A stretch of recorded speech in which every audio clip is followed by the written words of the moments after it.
llenando los vacíos del espacio. El escepticismo en lo que toca la doctrina espírita, cuando no es el resultado de una oposición interesada, se origina casi siempre en un conocimiento incompleto de los hechos, lo cual no impide a ciertas personas resolver tajantemente la cuestión, como si la conocieran de manera perfecta. Se puede poseer mucho ingenio, e inclusive instrucción, pero carecer al mismo tiempo de buen juicio.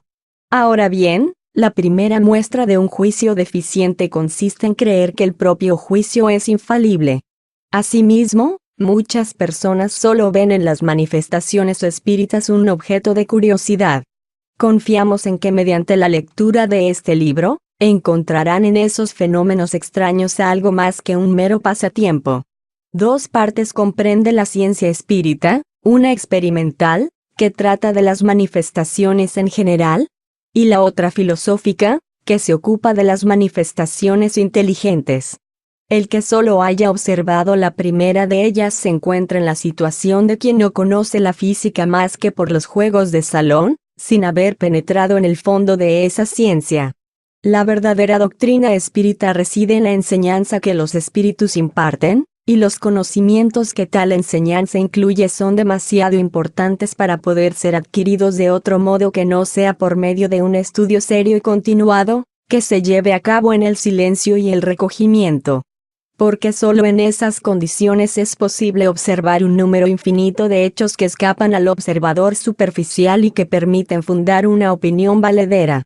Si este libro solo tuviera por resultado mostrar el lado serio de la cuestión y provocar estudios en tal sentido, ya sería mucho y nos aplaudiríamos por haber sido escogidos para realizar una obra que no pretendemos por otra parte, que signifique para nosotros ningún mérito personal, puesto que los principios que contiene no son de nuestra creación. Todo su mérito se debe a los espíritus que la dictaron. Además, confiamos en que se obtendrá otro resultado, el de guiar a los hombres serios y deseosos de instruirse, mostrándoles en estos estudios una meta grande y sublime, la del progreso individual y social, y señalándoles la senda que hay que seguir para alcanzar dicha meta. Terminemos con una última consideración. Al sondear los espacios han encontrado los astrónomos, en la distribución de los cuerpos planetarios, ciertas lagunas o vacíos que no se justificaban y que se hallaban en desacuerdo con las leyes del conjunto. Sospecharon entonces que tales lagunas debían ser llenadas por mundos que se sustraían a sus ojos.